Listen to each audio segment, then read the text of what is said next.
Olá, muito boa noite para todo mundo. O sabiá do peito alaranjado pegou a cantar no galho do Gerivá e o seu canto recortado serviu para avisar que a comitiva do Terra Viva DBO TV acabou de chegar e a função já vai começar.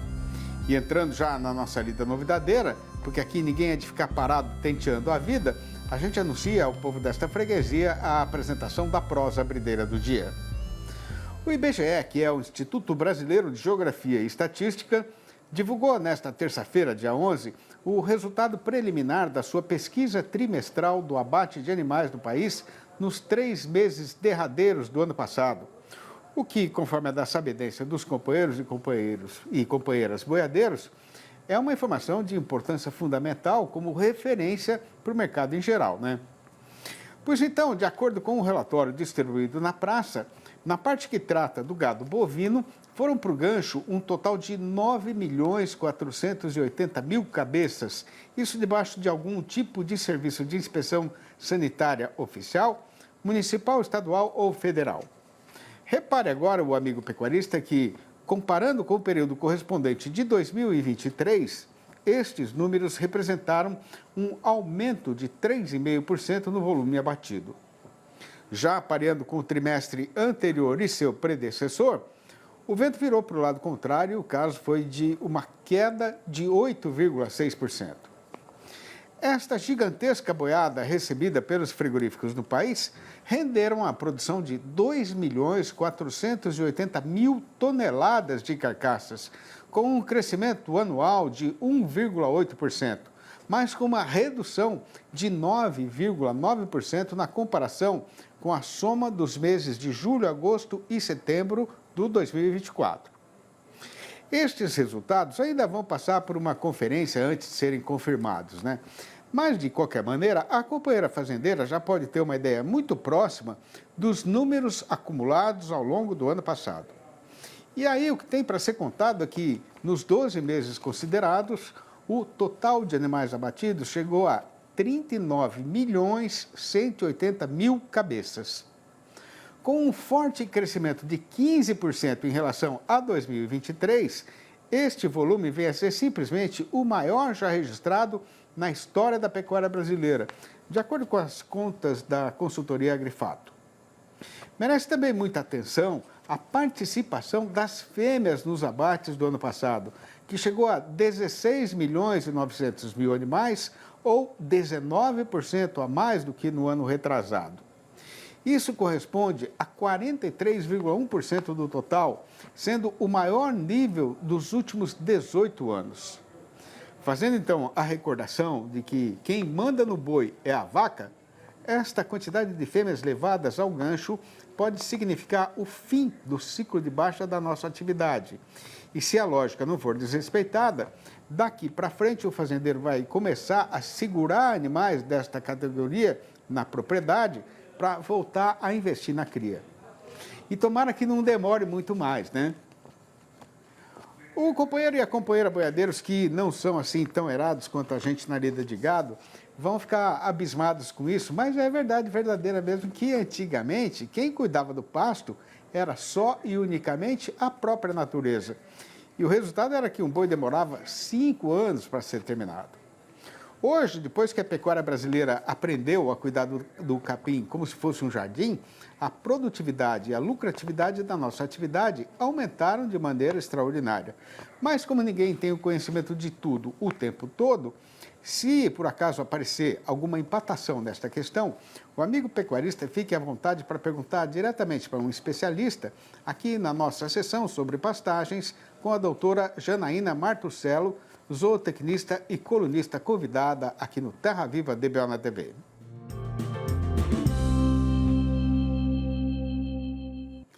E o assunto de hoje é a importância da rebrota para garantir vida longa para o pasto. Um dos pontos fundamentais para que a gente tenha alta produção animal sob pastejo é a rebrota. É a rebrota de um pasto que garante a sua perenidade, a sua perpetuação. Por isso, a gente precisa garantir que a rebrota seja vigorosa. E quais são os fatores fundamentais para que a gente tenha uma boa rebrota do nosso pasto? A primeira coisa é não deixarmos uma altura de resíduo muito baixa. a altura de resíduo ela é tão importante, a altura de saída é tão importante quanto a altura de entrada. Pastos, né, plantas forrageiras, capins, não respondem a calendário humano. Por isso, todo o manejo de uma planta deve ser feito com base nas alturas. Então, por exemplo, esse capim paredão que a gente está aqui. A altura de entrada indicada é entre 80 e 90 centímetros. E nós precisamos respeitar também a altura de saída, que nesse caso vai ser entre 40 e 45 centímetros. Uma dica importante: vamos tentar trabalhar sempre com a altura de saída sendo a metade da altura de entrada. Se você precisar rebaixar muito esse pasto, significa dizer que a sua lotação está muito alta, você tem que tirar gado. Se você não está conseguindo diminuir essa altura e fazer com que ela chegue a 40, 45, significa dizer que você está com pouco gado e precisa aumentar a lotação. Então, uma boa rebrota ela vai ser garantida quando a gente também respeita essa altura de saída. Porque se eu rapar o pasto, ele não vai ter reserva suficiente para voltar. Isso vai demorar muito e eu vou demorar para colocar os animais de volta. Um outro ponto fundamental é que a rebrota ela é melhor quando nós temos luz, temperatura e água. É por isso que no período seco do ano a gente não tem rebrota vigorosa e muitas das vezes nem sequer temos rebrota. Porque em grande parte do Brasil o período de falta d'água coincide também com esse período que falta luz e que falta temperatura. Então a rebrota vai ser melhor quanto melhor forem as condições climáticas. Agora, um ponto fundamental para que a gente possa ter uma rebrota boa é a adubação. Quando se trabalha em solos férteis, existe uma melhoria significativa na rebrota. Quando a gente trabalha com solos fracos, a planta não tem de onde tirar os nutrientes e isso prejudica consideravelmente a sua capacidade de rebrota. Então, quando nós combinamos esses fatores, água, luz, nutriente, boa altura de resíduo, respeitando a fisiologia da planta e nutriente, nós conseguimos acelerar a rebrota. Acelerando essa rebrota, nós conseguimos colocar o gado mais cedo. Consequentemente, nós vamos ter maior ciclo de produção. Quando nós temos mais ciclos, nós fazemos o melhor aproveitamento da terra.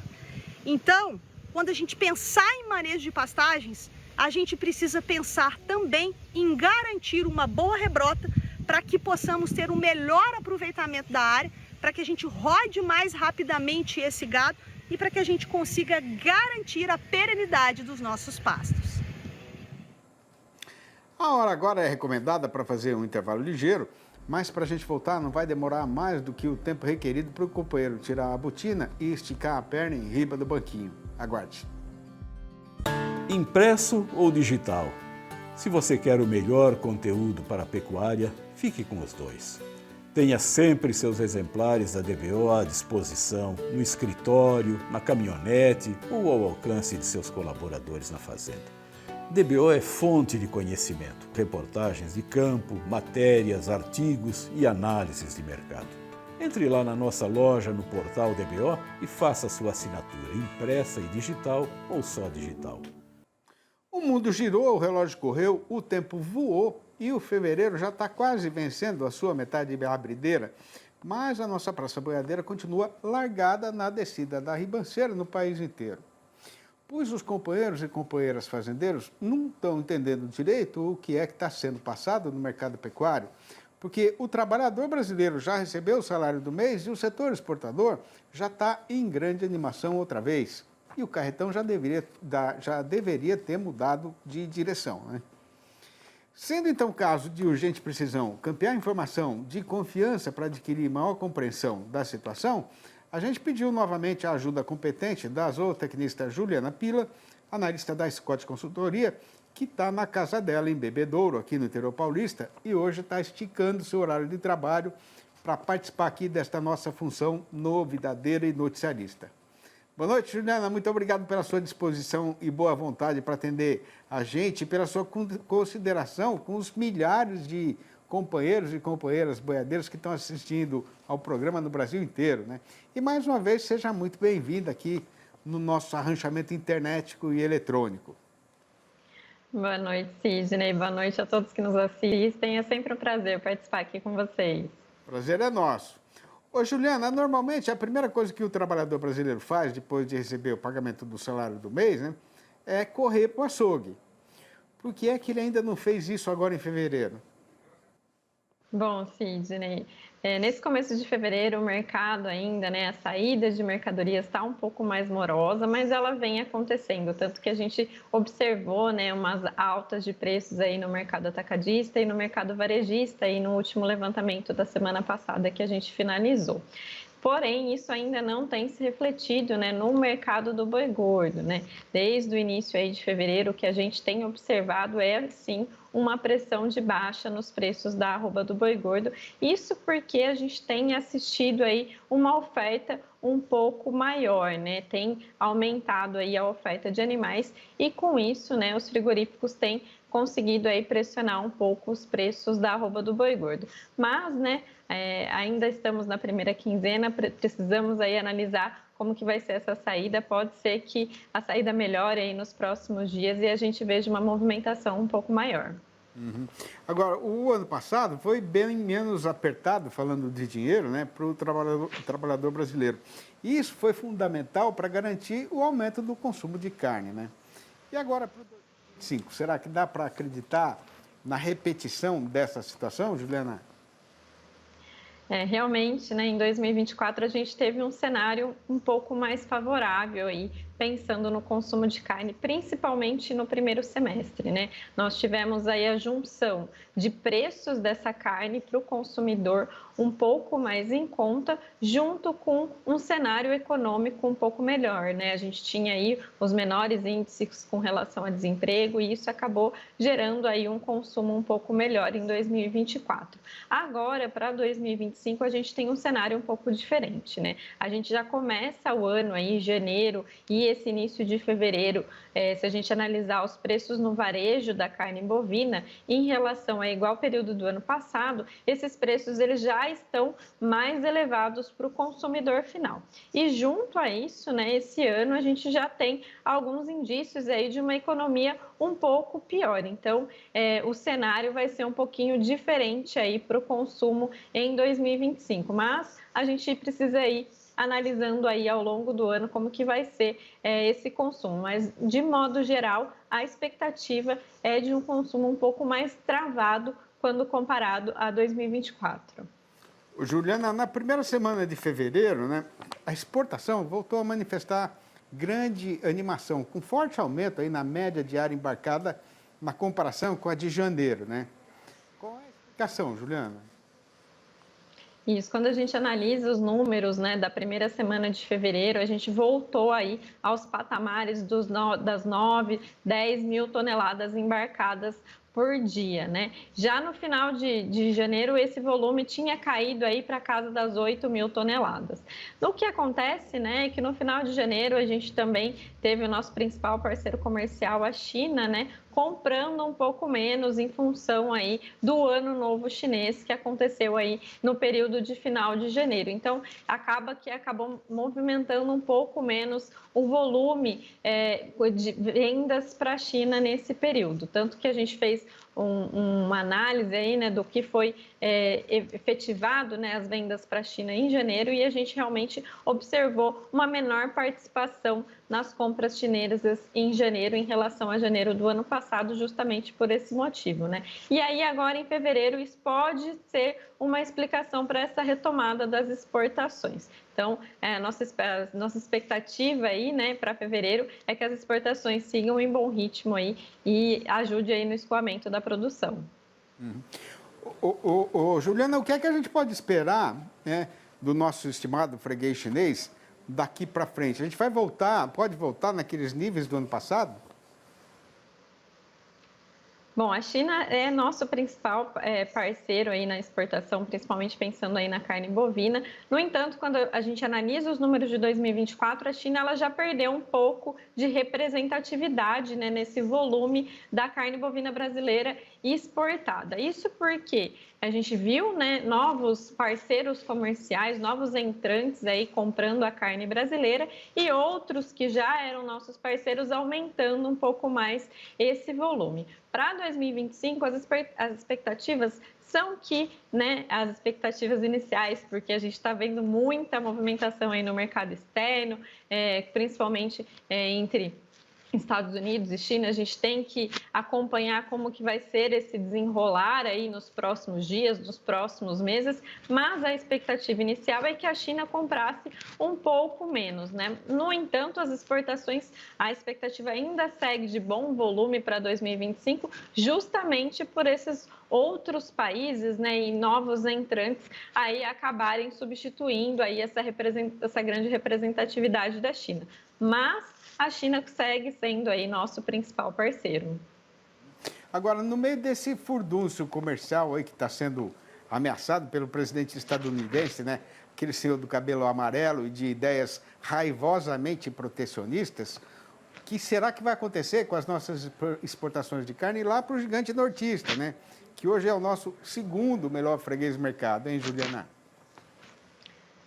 Bom, as nossas expectativas aqui da Scott, a gente acredita que as exportações do Brasil para os Estados Unidos, pensando na carne bovina, siga ainda em bons patamares, em bons volumes. Isso porque, né, os Estados Unidos, eles estão com uma oferta de carne bovina baixa, né? Então, a gente tem observado aí os preços da arroba no país aí na casa dos $100, um dos maiores preços de arroba que a gente tem atualmente, né? Então, a expectativa é que as nossas exportações sigam aí em bom ritmo ainda em 2025, em função dessa necessidade dos Estados Unidos em comprar carne de fora, né, para abastecer o seu mercado interno. Então, mas volto a dizer, né, Sidney, como você mesmo citou, né, o Trump é uma caixinha de surpresas, a gente tem que acompanhar aí quais serão as próximas falas, como que você vai desenrolar. Mas, a princípio, a gente acredita sim que as exportações sigam em bom ritmo, as exportações de carne bovina brasileira para os Estados Unidos. Tomara mesmo. Ô, Juliana, a gente conta com vocês aí para ir acompanhando o desenvolvimento desse rolo aí no mercado internacional, né? Obrigado, Ju, por mais essa sua participação aqui no programa. Abração para você, dá um abraço para todo mundo da Scott aí e até a próxima. Eu é que agradeço, Sidney, uma boa noite a todos e até a próxima. Até. Seguindo o caminho que vem margeando o Corguinho desde o Lajeado e tendo chegado agora no Espraiado, a comitiva faz aqui nesta ribeira mais uma parada ligeira. E para quando o serviço for retomado, na parte derradeira da jornada, o assunto que a gente deixou apartado para ser conversado é o andamento da negociação do boi gordo, que tem hoje a seguinte manchete avisadeira. A exportação está dando sinais de recuperação, mas o consumidor brasileiro continua alongado do mercado. E com o frigorífico tendo recuperado o estoque de mercadoria na câmara fria, enquanto a oferta de gado terminado continua aumentando, o comprador de boiada está aproveitando para descer o facão na cotação. É já que o Terra Viva DBO na TV vai voltar, é só aguardar. Para viver a vida não carece de ter avareza, mas a gente lida com gado também não é só por boniteza, né? E por ter ciência e sabedência desse riscado, o Terra Viva DBO na TV passa a dar conta aos amigos e amigas fazendeiros do Brasil inteiro do que aconteceu com o preço do boi gordo no mercado.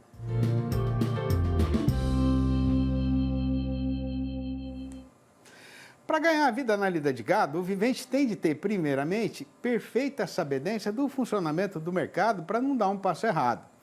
E, segundamente, ter paciência quando for o caso de ficar retirado para esperar o vento mudar de lado.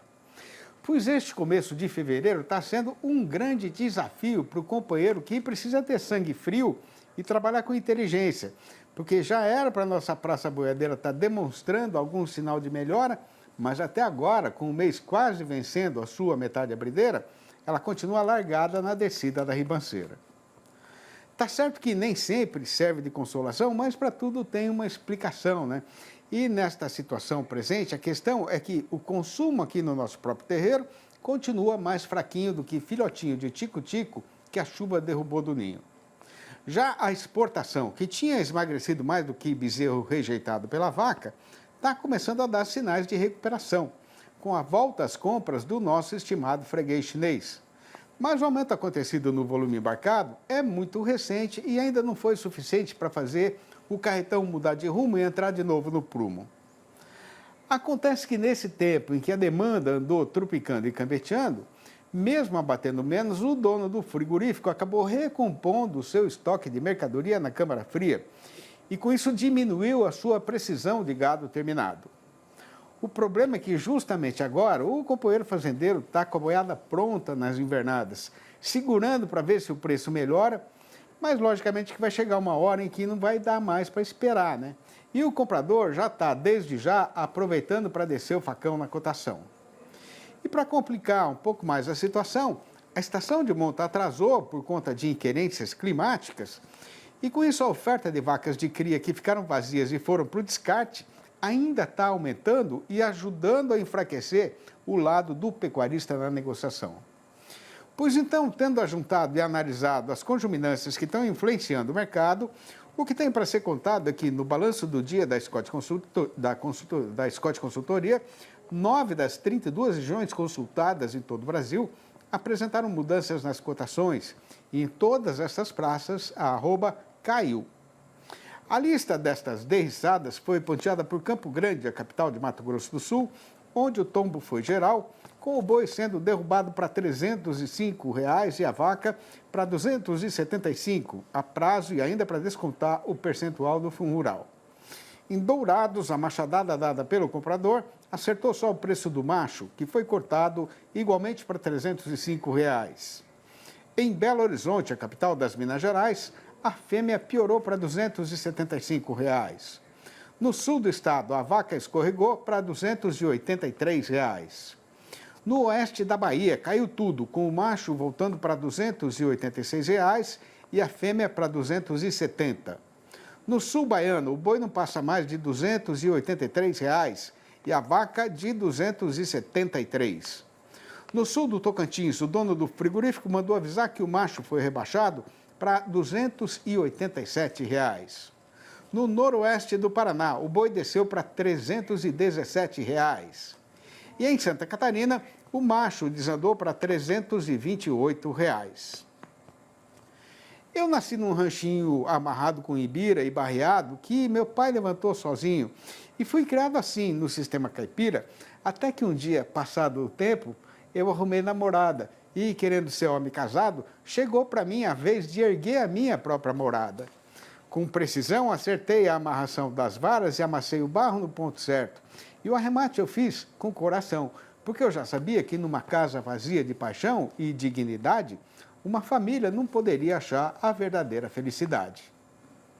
Estas prosinhas rimadas foram escritas por mim mesmo, com a inspiração de quem já correu muito chão por este mundão afora, né? Com a intenção, primeiro, de fazer a louvação da verdadeira cultura sertaneja brasileira.